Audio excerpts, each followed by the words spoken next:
Mēs turpināsim no Mateja evaņģēlija 6. nodaļas, ielasīšu no 5. līdz 13. pantam.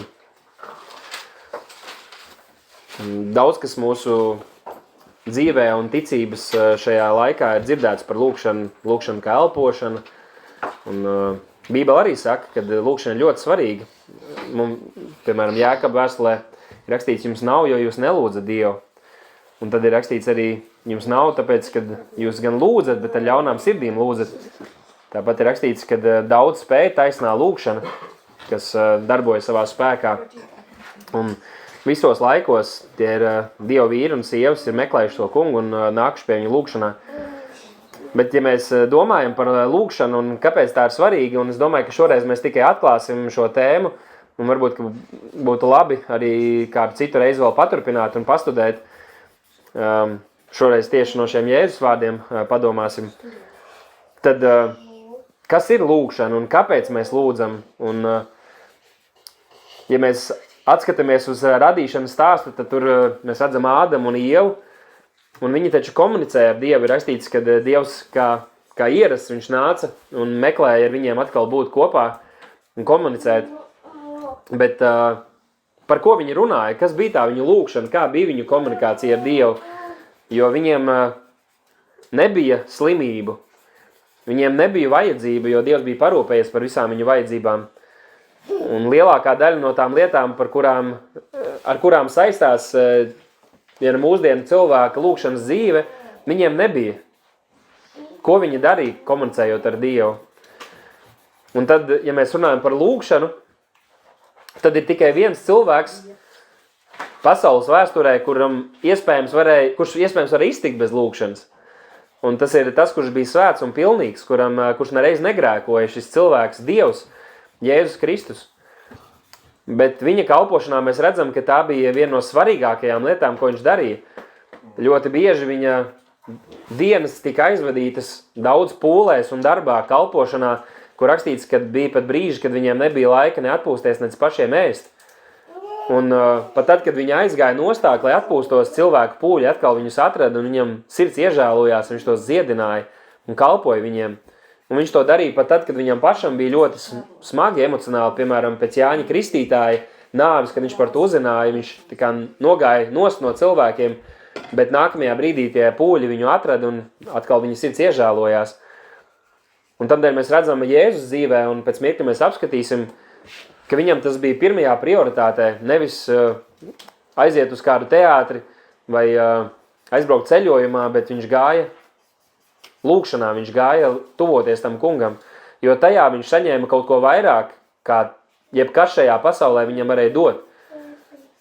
Viņš saņēma šo stiprinājumu, šo atjaunošanu, šo vadību, šo dvēseles atjaunošanu, jo tas kungs ir arī mūsu dvēseļu gans.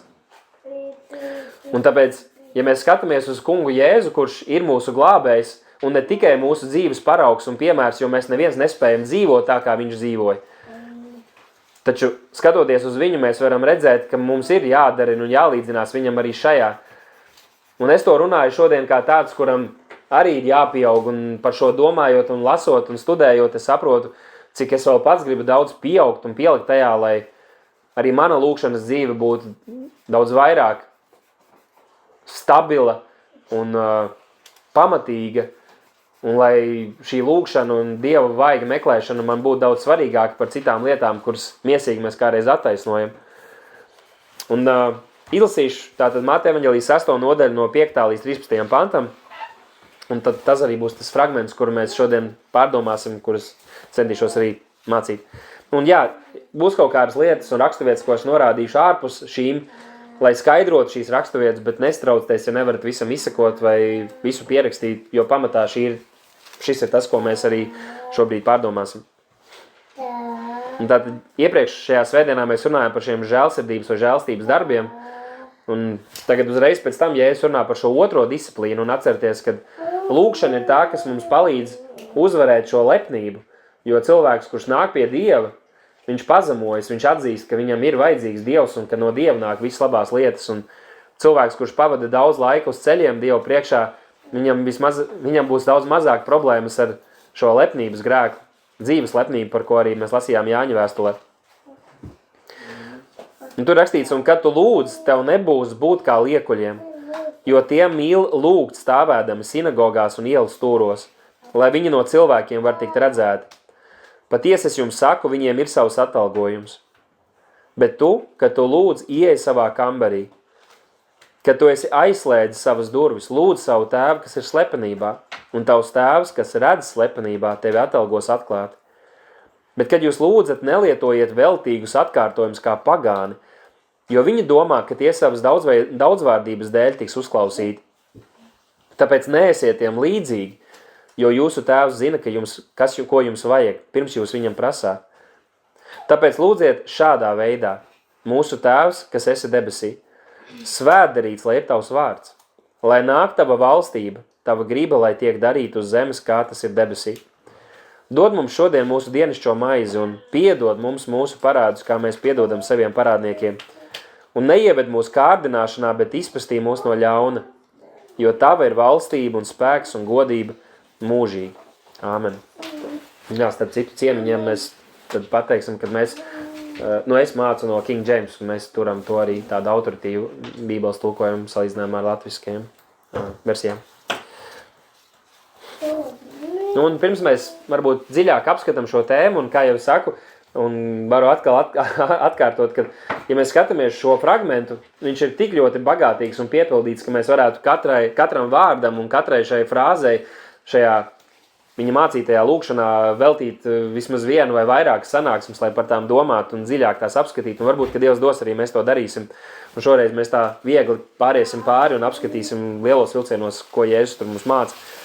Bet tas, ko mums vienmēr vajag atcerēties un saprast, ka mēs varam lūgt Dievu tikai tamdēļ, ka mums ir šis augstais priesteris, ka mums ir šis ceļš, ka mēs varam tuvoties Dievam, jo citādi neviens cilvēks nevar tuvoties Dievam.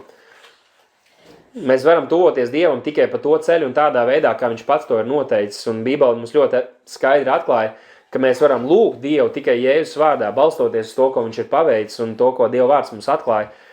Un vēstule Ebrejiem 4. nodaļā no 15. panta mēs lasām, jo mums nav augstais priesteris, kas nevar iežēloties par mūsu vājumiem, bet visās vietās viņš tika kārdināts, kā mēs, tomēr viņš negrēkoja. Tāpēc, ka viņš ir šis augstais priesteris, tāpēc, ka viņš iestājas, tāpēc, ka viņš ir šis ceļš pie tēva, tāpēc nāksim droši pie žēlstības troņa, lai mēs varam iegūt žēlsirdību un atrast žēlstību palīdzībai vajadzības brīdī. Tad mēs varam tuvoties Dievam un tuvoties viņam arī lūkšanā tikai pateicoties Kristum un viņa nopelnam. Jo citādāk jūs zinat, kad jebkurš, kurš grib tuvoties Dievam, viņam ir jāmirst, jo Dievs ir tik svēts un mēs visi esam bezgalīgi grēcīgi un samaitāti. Un tagad ķersimies un apskatīsim šo rakstu kopu, par kuras arī iesāku Mateja 6. nodaļa.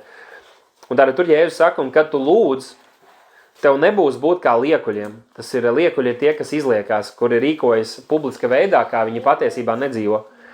Tas ir tas, ko arī Timoteja vēstulē Timotejam Pāvils norādīja par pēdējām dienām, kad cilvēkiem būs šis āršķīgais dievbības veidols, bet viņi nolieks tā spēku. Un to vasarsvētku vai harizmātiskās vidēs kādreiz skaidro, ka nolieks dziedināšanas spēku vai kaut kādas garīgās dāvanas, kuras cilvēks ar savu gribu, kā mēs jau pagājušais runājām, nevar izsaukt vai īstenot, bet Dievs caur svēto garu to dara tā, kā viņš pats vēlas. Bet šī dievbības spēks ir tas, ka cilvēks ne tikai citiem cenšas atstāt iespēju, ka ir dievbības, bet viņš to dzīvo.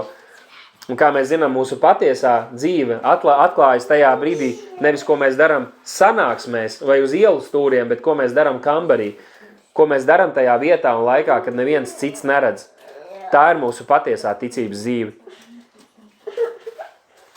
Un viņš saka, šie liekuļi, šie reliģiskie liekuļi, viņi mīl lūgt stāvēdami sinagogās, tas ir reliģiskas celtnes vai vietas, un ielu stūros, tās ir publiskas vietas.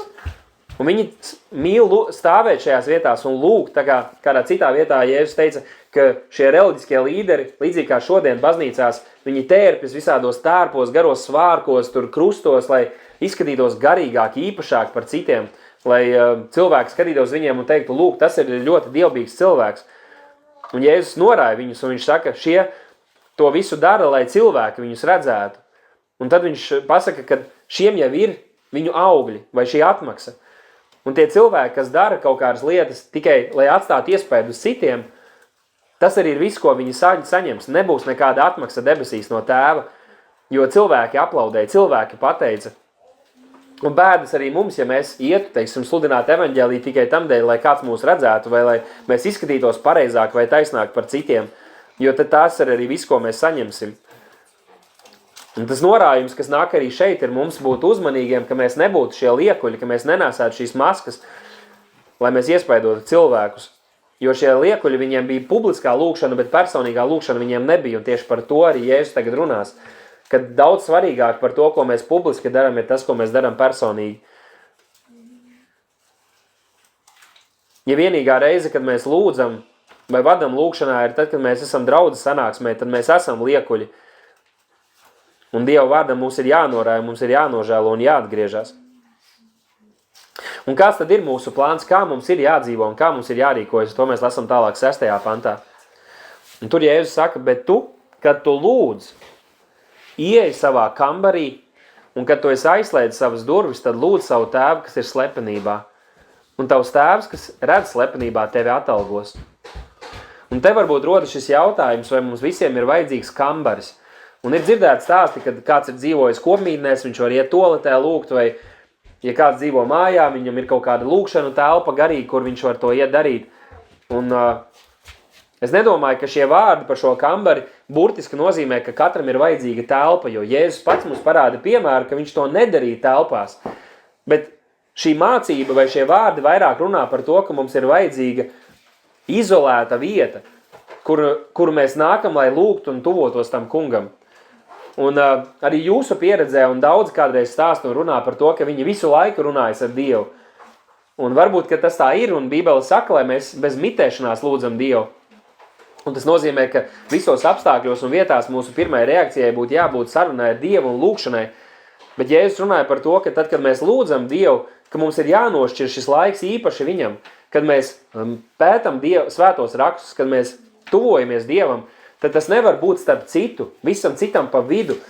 Mēs nevaram vienlaicīgi sērfot internetā un skatīties interesantus video vai lasīt kādus grāmatus vai skatīties sporta pārraidis un domāt, ka mēs lūdzam Dievu un kad Dievs mums atbildēs vai atmaksās. Viņš runā par šo kambari, tas ir, ka mēs noslēdzamies, ka mēs izējam malā, kad mēs neesam un ka mēs pēc iespējas samazinām dažādas traucēkļus, kas varētu novērst mūsu uzmanību un fokusu no tā, ka mēs tuvojamies Dievam. Un tāpēc mēs nākam pie Dieva ar lielu bību un pazemību viņa priekšā. Kad mēs lasām Bībeli, arī tam vajadz, protams, ka ir labi arī vienkārši klausīties, bet kad mēs lasām Bībeli, arī tam būtu jābūt ar lielu bību mūsu sirdī, un tas izpaužās ne tikai sirdī, bet arī burtiski, kā mēs dzīvojam. Bet šodien, lai uzsvērtu un jūs ieraudzītu, kad šie vārdi kambaris nerunā vienkārši par to, ka ir jābūt telpā, bet tas runā par to, ka tā ir vide, kurā mēs esam bez traucēkļiem, kur varam fokusēties uz viņu.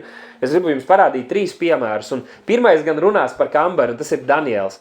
Daniela grāmatas 8. nodaļā, 10. pantā, mēs zinām, ka viņš bija dievbijīgs vīrs vecajā derībā, viens no lielajiem praviešiem. Un tur ir rakstīts, ka šis ķēniņš gribēja viņu, nevis ķēniņš, bet šie viņa ļaunie biedri gribēja viņu pazudināt, bet 10. pantā rakstīts, ka Daniels uzzināja, kad ir šis draudz, kad cilvēki nedrīkst lūgt neko citu kā tikai valnieku, tad rakstīts, viņš iegāja savā namā un viņa logiem atvērtiem viņa kambarī uz Jeruzālemi, jo Salamans tā bija lūdzis iepriekš, kad ļaudis būs izsūtīti un Daniels bija izsūtījumā, ja viņi raudzīsies uz šo vietu, viņi nevarēs aiziet uz templi, bet viņi raudzīsies uz templi un lūgs.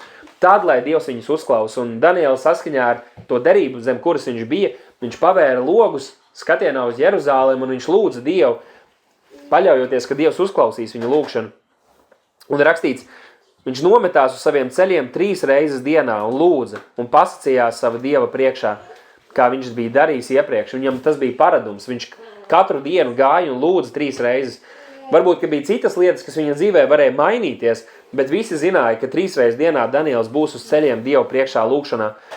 Un šajā gadījumā tas burtiski bija kambars. Danielam tas bija kambars, jo iespējams, ka tajā pagāniskajā vidē viņš nevarēja iet kaut kur iet pa ielām vai pa to pilsētu, jo tur būtu daudz traucēkļu un tur rastos problēmas.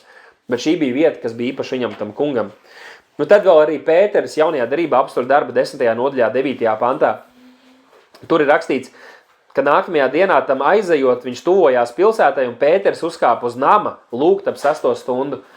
Un Pēteris nebija uz ielas tur starp cilvēkiem, viņš uzkāpa uz nama jumta. Viņš uzkāpa, es nezinu, vai tas bija balkons vai jumts, es nesaprotu no tā konteksta, bet visdrīzāk, ka tā kā jumta daļā, un viņš tur vienkārši gāja, lai lūgt, un tad Dievs uzrunāja viņu par šo Kornēliju apciemojumu un parādīja viņam to vīziju ar to paklājumu tiem dzīvniekiem, un runāja par to, ka nevajag turēt nešķīst to, ko Dievs ir šķīstījis. Un tad visbeidzot un vissvarīgākais jau ir paši Jēzus piemērs. Un jūs zinat, ka Jēzus bieži gāja lūgt vientuļās vietās. Tās nebija telpas, kādreiz viņš gāja uz tūkstnesi, kādreiz viņš kāpa kalnā, kādreiz viņš nogāja šajās vientuļajās vietās. Un da parādīšu 2 piemērus. Mateja 14.23. Mateja 14.23 tur rakstīts, un kad viņš bija aizsūtījis prom pūļus, viņš uzkāpa saurup kalnā lūgt. Un kad bija pienācis vakars, viņš tur bija viens. Tātad tas bija jau tuvu vakaram, vēlam vakaram, pēc kalpošanas Jēzus iet, lai lūgtu. Diemžēl savā pagātnē es atceros, kad bija kaut kādas reizes, kad it kā bija šķietama veiksmīga kalpošana, un pēc tam it kā nogurs man šķiet, ka es esmu pelnījis iet un atpūsties, skatīties televizoru vai ko tam līdzīgu, bet tas ir tieši pretēji tam, kā Jēzus rīkojās. Marka 1.35. Rakstīts, un no rīta celdamies labu laiku pirms dienas viņš izgāja un aizgāja vientuļā vietā un tur lūdza. Tā kā Jēzus dzīvē mēs redzam, ka tas nevienmēr notika vienā konstantā laikā vai vietā, bet vienalga, kur viņš bija, viņš meklēja, kas ir tas labākais laiks, kad viņš var būt nošķirts no apkārtējiem un netraucēts, lai viņš būtu un meklētu tā kunga vaigu. Un tas ir tas, uz ko es ticu arī Dieva vārds mūs iedrošina, ka mums katram ir vajadzīgs šis laiks. Un arī laulātajiem ir labi un svarīgi, ka mēs lūdzam kopā, bet tikpat svarīgi vai pat vēl svarīgāk ir, lai mums katram arī būtu šis kambars, šis izolētais laiks ar to kungu un viņu vārdu. Tālāk 7. pantā viņš turpināja ar šiem vārdiem, bet kad jūs lūdzat, nelietojiet veltīgus atkārtojumus kā pagāni, jo viņi domā, ka tie savas daudzvārdības dēļ tiks uzklausīti. Tāpēc neesiet tiem līdzīgi, jo jūsu tēvs zina, ko jums vajag, pirms jūs viņam prasāt. Un šis ir ļoti svarīgi. Jo īpaši mēs, kas nākam daudz no harizmātiskas vides, tad kādreiz tā vārdu daudzveidība vai aktivitāte tiem rada šo iespēju, ka esam garīgi vai kad izcīnam garīgas cīņas. Par lūkšanu bieži tiek runāts par to, ka tas ir cīņas ierocis un savā ziņā tā arī ir vieta un iespējams vairāk cīņa pašiem ar sevi, ka mēs padodamies Dieva gribai. Bet Jēzus saka, ka nevajag mums vienkārši teikt šos atkārtojumus, un piemēram vecajā derībā ir tas stāsts par Eliju un tādiem bāla praviešiem, un tad ir rakstīts, ka tie bāla pravieši visas dienas garumā staigāja apkārt un skādēja paši savai miesai un teica uz riņķi bāla atbildi, viņi murmināja vienu un to pašu uz riņķi. Un arī vakar protestā mēs dzirdējām, kad bija šie protestanti, kuri tur staigāja un teica Palestīnai tur brīvību un tam līdzīgi, un viņi to darīja 10 minūšu stundām ilgi, kā domājam, ka viņi kaut ko panāk, bet viņi runāja tukšas lietas, un tām nebija nekāda liela jēga. Tā kā Jēzus mūs iedrošina vai pamāca, lai mēs bezgalīgi neatkārtojam vienu un to pašu uz riņķi, jo lai mēs nelietojam liekus vārdus, lai mēs domājam, ko mēs runājam, jo mēs domājam, ar ko mēs runājam, lai mēs vienkārši nečalojam, nemurminam, nepļāpājam ar Dievu. Un pašās beigās mazliet ir izbalansējis šo, bet ir svarīgi, ka mēs šīs lietas ievērojam. Un te es izvirzīju tādus 5 padomus, ko es redzu no šī. Pirmkārt, ka lūkšanā mums nevajag informēt Dievu, jo mums vajag atcerēties, ar ko mēs runājam. Dievs visu zina, mums nevajag viņam izstāstīt visas lietas, kas notiek šajā pasaulē. Un kādreiz arī šeit, kad mēs lūdzam vai ģimenē, mums var šķist, ka mums lūkšanā vajag izstāstīt, jo citi nezin, par ko mēs lūdzam, bet tad daudz prātīgāk būtu apstāties un pastāstīt citiem un tad kopīgi lūgt Dievu. Jo tas nesakrīt ar to, ka tas nav cieņpilni pret Dievu, kad mēs izmantojam lūkšanu, lai informētu pārējos. Otrkārt, mums nevajadzētu lūkšanā arī izrīkot Dievu, mēs atceramies taču, ar ko mēs runājam. Mēs nevaram neko viņam pieprasīt vai pavēlēt, bet mēs varam lūgt. Un arī Jēzus mācīja, ka tad, kad mēs lūdzam Dievu, tad arī kalni var tik kustināti. Mēs varam piedzīvot kalnu mērogu brīnumainas lietas. Bet tā sakne nav, kad mēs runājam uz kalniem, bet kad mēs nākam lūkšanā pie Dieva. Un kā ir rakstīts, kad mēs zinām, ka tā, kad mēs lūdzam saskaņā ar viņa prātu, mēs saņemam. Un tas ir viens no tiem veidiem, kā mēs varam saprast, vai tas ir Dieva prāts, vai viņš mums atbild. Ka ja mēs lūdzam un viņš atbild, tad mēs zinām, ka tas ir bijis viņa prāts. Tāpat mums nevajag lūkšanā tukši pļāpāt un runāt lietas, kuras mēs varbūt ar draugiem varam papļāpāt, bet ar Dievu stāstīt lietas, murmināt kādas lietas. Mums jābūt uzmanīgiem, ka mēs tā nedaram. Nāksim ar bībeli Dievu priekšā. Mums nevajag mācīt vai slavēt citus cilvēkus, un mēs jau to esam piedzīvojuši toreiz ar šo sievieti, kas bija atnākusi un gribēja pievienoties draudzē, bet viņa nebija mācām, viņa gribēja valdīt un mācīt citus, un viņa lūkšanā gribēja norāt draudzi un norāt arī draudzes vīrus, kas ir pretēji tam, ko Dievvārds saka, un tas nevēst par dievbību cilvēku sirdī. Ja mēs gribam pamācīt viens otru, tad darīsim to personīgi vai sarunās un nevis lūkšanā. Un vēl viena lieta, ko arī jāsaka, ir, ka mums nevajag arī visu, un tas tāds personīgs pamudinājums, kad mēs mācītos arī visu laiku neatkārtot Dieva vārdu. Es to esmu pieredzējis šajās harizmātiskajās vidēs, kad ir cilvēki, kas gan katrā teikumā pasaka kungs vai kungs Dievs vai tēvs, it kā visu laiku sev censtos atgādināt, ka viņi tiešām runā ar Dievu vai ar ko viņi runā. Bet mums ir jābūt uzmanīgiem arī, kā mēs nesājam vai lietojam šo Dieva vārdu. Un mums nav jābūt steigā, kas ir svarīgi mums saprast, ka gan personīgi lūkšanā, gan arī, kad mēs esam draudzē, mums nav jāsteidzās vēl kaut ko jāpasaka. Mēs varam gaidīt, mēs varam apdomāt savus vārdus, tā kā mēs runātu, ja te būtu kāds nozīmīgs cilvēks un mēs gribētu ko izrunāt ar to cilvēku, kur nu vēl vairāk Dievu priekšā. Un tāpēc mums nav jāsteidzās, mums nav nekur jāskrien. Atcerēsimies, ar ko mēs runājam. Un tajā pašā laikā ir svarīgi, ka draudzes vidē Bībele saka, ka mums ir jārunā tās lietas un tādā veidā, ka citi var to dzirdēt, var saprast, var izsakot un var piekrist. Ka mēs varam teikt āmen, tad, kad kāds lūdz. Un ja ir kāds, kurš pļāpā vai runā kādu šīs lietas, par kurām Jēzus norāja, tad ir grūti sekot līdzi un piekrist vai izteikt šo āmen. Jo es nevaru teikt āmen uz to, kā tu jūties vai kas notiek pasaulē, bet es varu teikt āmen par to, ko Dievvārds saka un ka mēs lūdzam saskaņā ar viņa gribu un vārdu. Un tāpat laikā šeit es gribu vēl papildināt ar to, ka, lai gan Jēzus runā par šo kambari, Jēzus nenorāja publisku vai kopīgu vai kolektīvu lūgšanu, jo Bībele mūs uz to aicina. Gribu parādīt dažus piemērus, kur apstākļu darbos mēs redzam, ka draudze lūdz kopīgi, ne tikai personīgi kambaros. Es domāju, ka tas ir svarīgi, lai šeit neaiziet tā kā nepareizā virzienā šī mācība. Un apstākļu darbu 2. nodaļā, 42. pantā mēs lasām, ka šie agrīnie kristieši, viņi palika nelokām apstuļu mācībā, sadraudzībā, maizes laušanā un lūkšanā. Un tad daudzos un dažādos gadījumos, piemēram, kad Pēters viņiem pasludināja par vajāšanām vai šiem aizliegumiem, kas ir cēlušies pret draudzi, tad viņi visi kopīgi paceļ balsi tā kunga priekšā. Un Dievs viņiem atbild tos piepildot ar svēto garu. Mēs zinām arī Pēterim esot cietumā, apstākļu darbu 12. Draudze pulcējās vienu vietu un kopā lūdz Dievu. Un daudz cilvēki nāca kopā regulāri, ilgstoši un lūdz Dievu par Pēteri. Tāpat arī Pāvils un Sīla, atrodoties cietumā, viņi kopīgi lūdz Dievu un dziedā. Tātad viņi nenošķīrās vienkārši viens no otra, viņi kopīgi vienotībā lūdza. Un uz to mēs esam iedrošināti. Un ne tikai iedrošināti ar to, ka citviet Jēzus to māca, bet jau šajā pašā mācībā Jēzus mums to atklāja un parāda. Un kā viņš to izdara? Ja iepriekš viņš runā par mūsu personīgo lūgšanu un par kambari, tad šajā lūgšanas modelī viņš mums atklāja, ka mūsu lūgšana ir kolektīva. Jo tie vārdi, ar kuriem viņš iesāk, ir sakot mūsu tēvs debesīs. Un visa šī lūgšana ir mūsu izteiksmē, tas ir daudzskaita izteiksme. Un tur tam var pieiet dažādos veidos. Pirmais jau ir tas, ka mēs kā draudz varam apzināties, ka mēs neesam nošķirtas privātas salas, ka mēs nedomājam tikai katrs par sevi, kā par agrīno draudzi rakstīts, ka visiem bija kopīgs.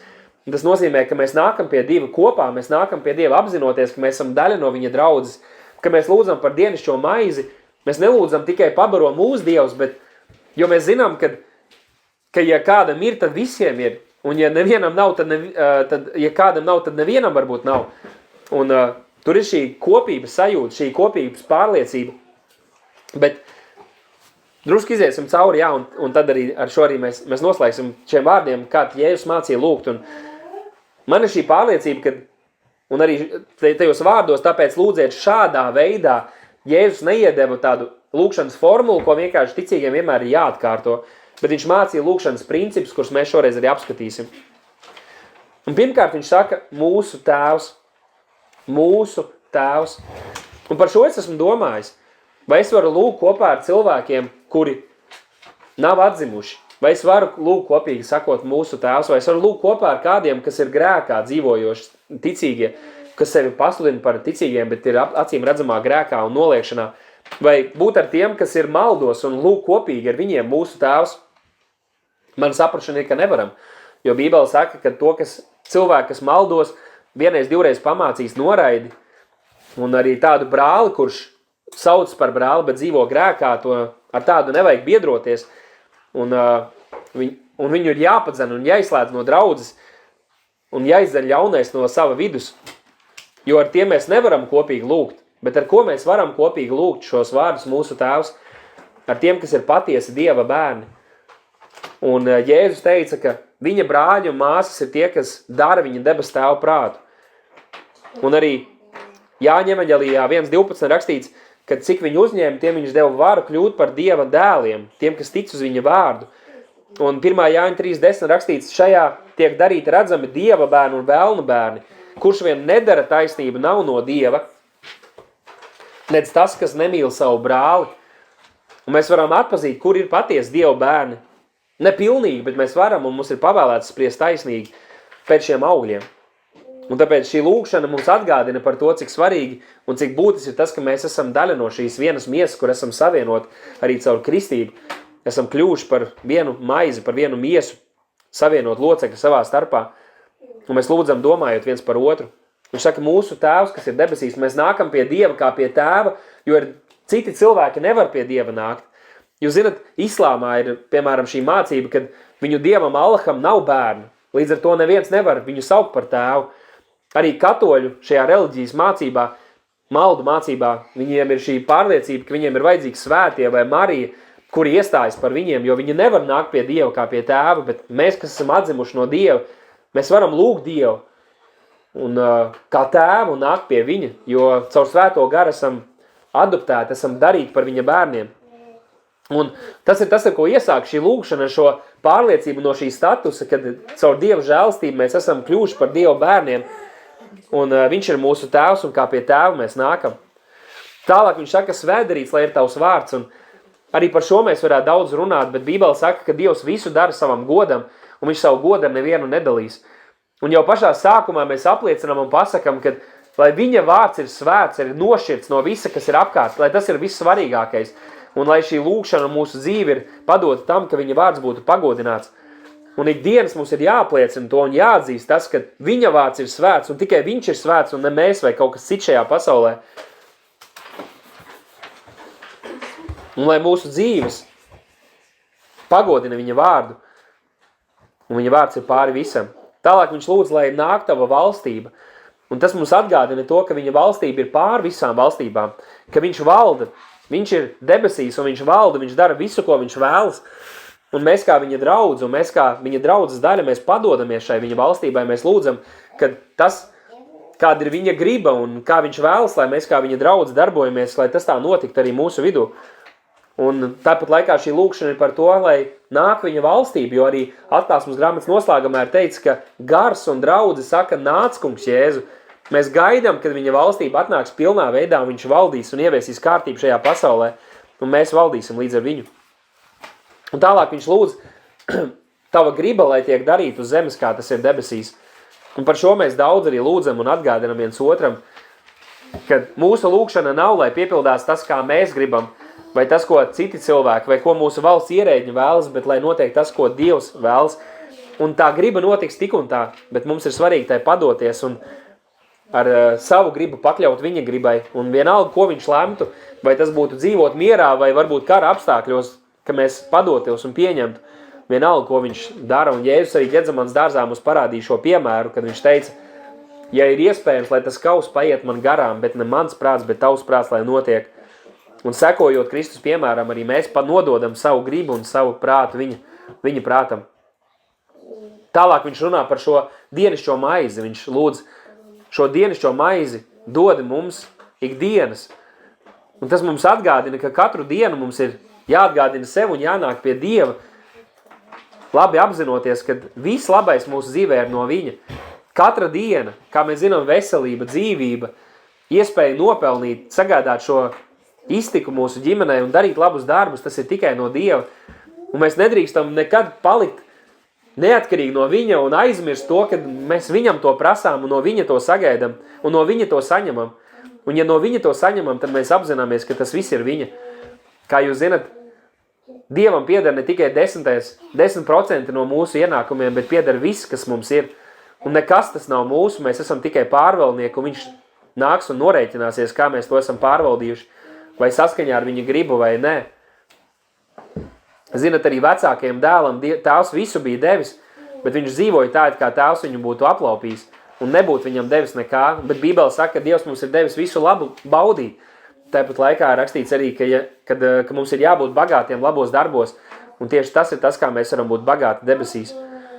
Un tālāk ir šī ideja 12. pantā par piedošanu, un man šķita, ja nākamajā reizē mēs neturpināsim par lūkšanu, tad es gribētu šo apskatīt, jo arī pēc tam Jēzus vēlreiz uzsver to, ka jūs nepiedosiet, jums netiks piedots. Un tā ir atsevišķa tēma, bet tur Jēzus saka, un piedod mums mūsu parādus, kā mēs piedodam saviem parādniekiem. Tas nozīmē, ka mēs ikdienas atgādinām paši sev, ka mums ir vajadzīga piedošana. Mēs, kam ir piedots, kas esam Dieva žēlstībā glābti, mums ir vajadzīga piedošana. Un neviens no augšienes piedzimis, un neviens cilvēks, kuram dievbība ir viņa sirdī, nevar atļauties nepiedot kādam citam, kurš būtu ļaunu darījis, kurš būtu netaisnību darījis pret mums. Mums nav tāda tiesība, jo mēs apzināmies, cik daudz žēlstības un piedošanas mums katram pašam ir vajadzīgi. Un ir vairākas vēstules un piemēri evaņģēlijos, kur Jēzus to parāda. Un tāds, kuram ir daudz piedots arī citiem. Tāds, kurš pats ir daudz žēlstību saņēmis, arī citiem parādīs žēlstību. Un tādēļ tas, kā mēs nākam pie Kristus, kad svētais gars mūs norāja par mūsu grēkiem, ir sākuma punkts. Bet jo vairāk mēs atzīstam Dieva svētumu un Dieva vārdu, jo vairāk mēs arī atzīsim, cik daudz mums ir piedots. Un cik daudz ikdienas Dievs mums piedod, un arī tā mīlestība uz citiem mūsos pieaugs, lai Dievs mums to palīdz. Šeit es gribu tikai atzīmēt, ka tā lūkšana nenozīmē, ka, ja mēs pēkšņi nepiedosim Dievam, tad mums piedošana būs atcelta, un mēs varētu kaut kādā veidā pazaudēt glābšanu, jo glābšanu nav iespējams pazaudēt. Kāds, kuru Dievs ir izglābis, no kuras sirds Dievs ir izrāvis šo miesīgo sirdi, viņš nevar izdarīt neko, kā viņš varētu vairs nebūt Dieva bērns. Un kāds, kurš no vilka vai cūkas ir padarīts par Dieva avi, viņš nevar neko izdarīt, lai viņš atkal kļūtu par šo cūku vai vilku, jo viņa sirds un būtība ir izmainīta, un jau vecajā derībā Dievs teica un pasludināja, ka viņš dos mums jaunu sirdi un savu garu mūsos, ka mēs neatkāpsimies no viņa. Tāpēc Jēzus arī teica, ka nevienu, ko Tēvs viņam deva, viņš nepazaudēs, un neviens nevar izraut mūs no viņa rokas. Un tad Jēzus turpināja ar šiem vārdiem un neieved mūsu kārdināšanā. Neieved mūsu kārdināšanā. Un mēs zinām, ka Bībele mums skaidri atklāja, ka Dievs nevienu nekārdina, ka mūsu katru kārdina mūsu pašu kārība. Bet šī lūkšana mums māca meklēt pie Dieva šo vadību, šo glābšanu, šo apsardzību, ka mēs nenonāktu vietā, kurā mēs būtu kārdināti tā, ka mēs kristu. Jo, lai gan Bībele arī saka, ka svētīgi ir tas vīrs, kurš krīt kārdināšanā, bet svētība jau nav tajā, kad mēs krītam, bet tad, kad mēs pastāvam, kad mēs uzvaram, kad mēs pārvaram kārdināšanas. Un šeit ir šī atkarība no Dieva vadības un apsardzības, ka viņš mūs neievestu vietās, ka viņš pasargātu, ka mēs nonāktu vietās, ka mēs tiktu kārdināti. Un tad, kad mēs tā lūdzam, tas mums arī liks izvērtēt mūsu dzīves ceļus. Ja Dievs mūs nevad kārdināšanā, kamdēļ mēs paši kādreiz sev aizvedam vietās, kurās mēs tiekam kārdināti un tiekam kārdināti veidā, kad mēs arī krītam. 2. Pētera 2.9 rakstīts, tas kungs zina, ka kā dievbīgos izpestīt no kārdinājumiem un netaisnos paturēt uz sodu tiesas dienai. 2. Timotejam 4.18 rakstīts, un tas kungs man izpastīs no ikviena ļauna darba un mani pasaudzēs uz savu debesu valstību, kuram lai ir godība mūžīgi mūžam. Āmen. Mēs zinām, ka tikai no Dieva mēs varam pastāvēt, un mums ir jābūt šai atkarībai no viņa, ka mēs lūdzam, lai Dievs mūs pasarg un neieved kārdināšanā un izpastī mūs no šiem kārdinājumiem. Un tālāk viņš saka, bet izpastī mūs no ļauna. Un tas vieglākais veids vai miesīgākais veids, kā uz to skatīties, būtu, kad mēs lūgtu, lai Dievs mūs pasarg no ļaunām lietām, no grūtībām, bet Jēzus teica, ka šajā pasaulē būs bēdas. Kas tad ir tas ļaunums, no kā viņam mūs izpastīt?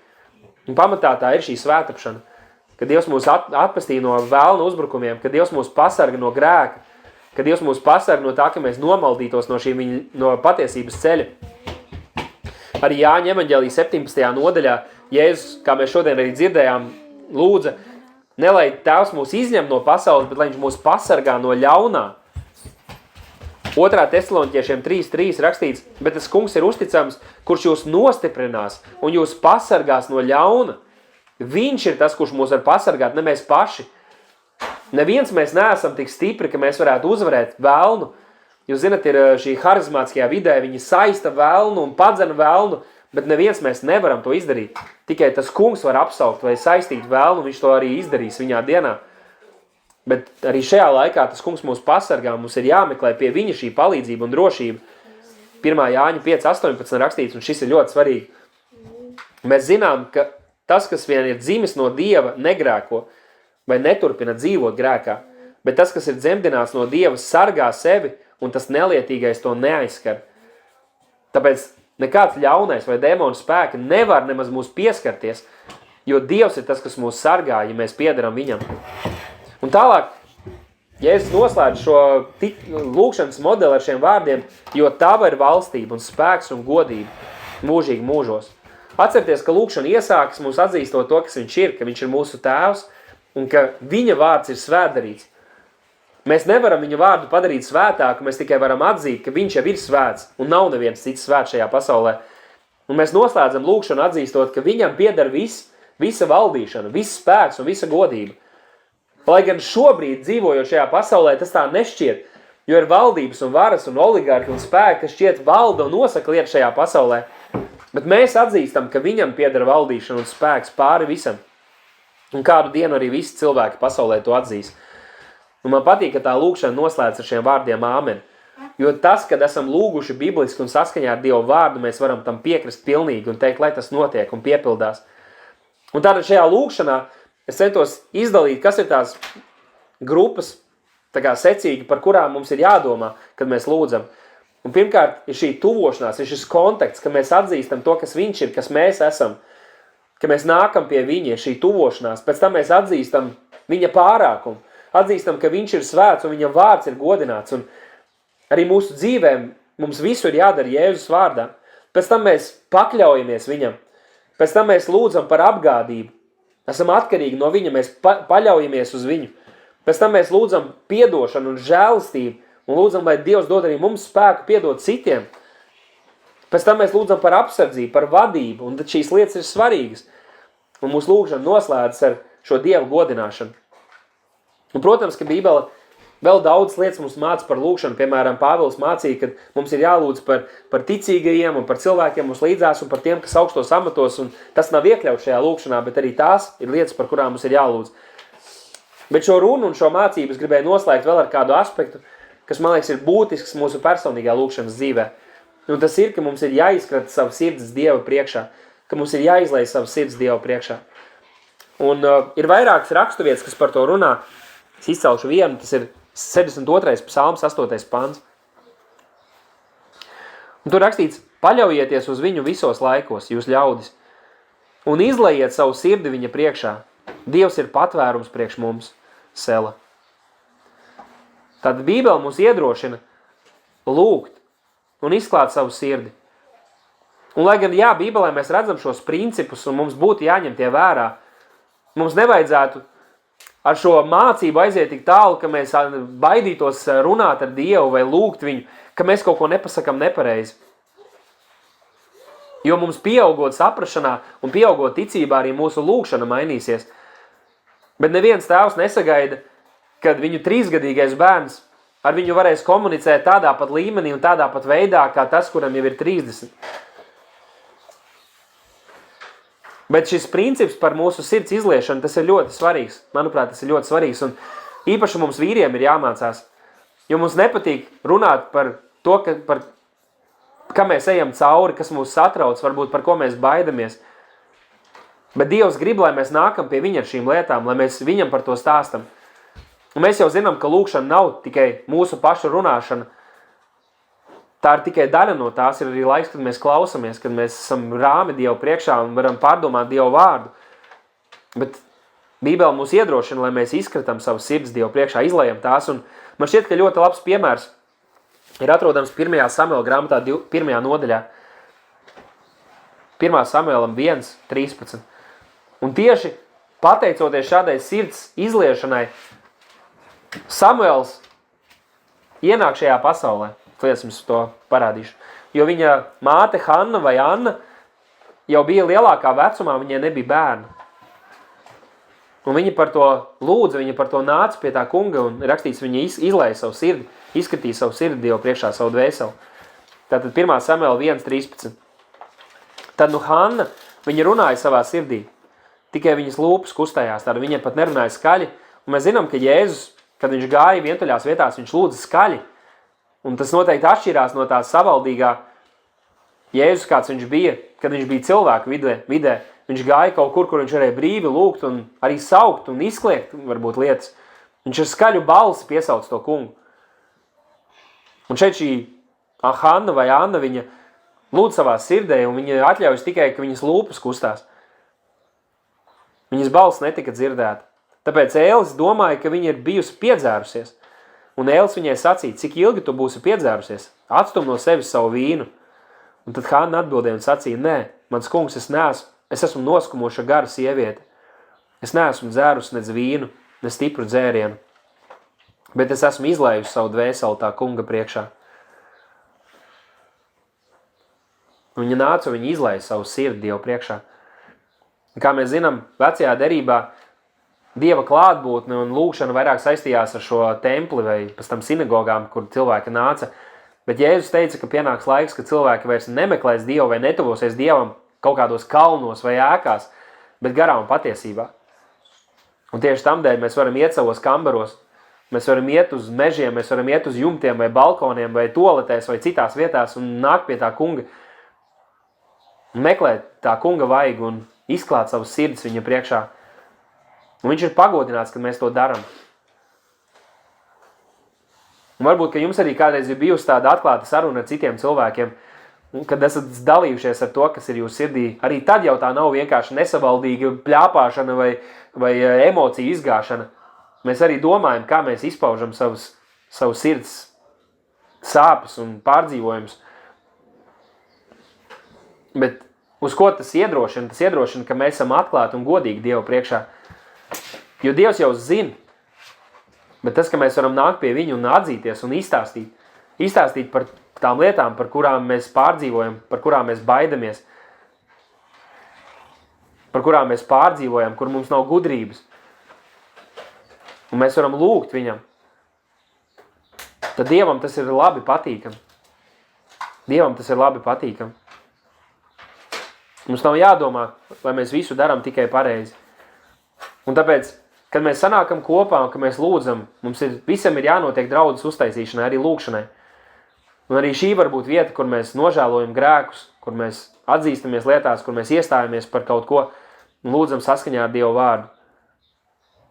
Bet tad, kad mēs personīgi nākam pie Dieva, mums ir jābūt maksimāli atklātiem un godīgiem ar viņu. Un jāizskatāt savas sirdis viņa priekšā. Es ceru, ka tas bija par svētību. Un lai Dievs palīdz, ka mēs varam ņemt vērā šīs lietas, ko Dieva vārds mums māca. Un tuvoties Dievam. Un Bībelē ir šis apsolījums, ka ja mēs tuvosimies Dievam, viņš tuvosies mums. Un ja pat mums šobrīd šķiet, ka mēs esam viņam tuvu, ka mēs kaut ko saprotam vai atzīstam, ir atšķirīgi.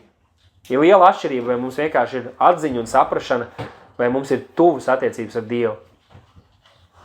Un Bībele saka, ka Dievs ir uzticams, kas mūs ir aicinājis savu dēlu, mūsu kunga Jēzus Kristus sadraudzībā. Un jā, sadraudzība ir ar viņu vārdu, un ka to pārdomājam. Bet tāpat un vēl vairāk un personīgāk sadraudzība ir, kad mēs komunicējam ar viņu, kad mēs ieklausamies viņā, ka mēs meklējam viņu vajag un ka mēs prioritizējam pāri visam laiku, kad būtu lūkšanā, un lai tas kungs mums visiem uz to palīdz. Āmen.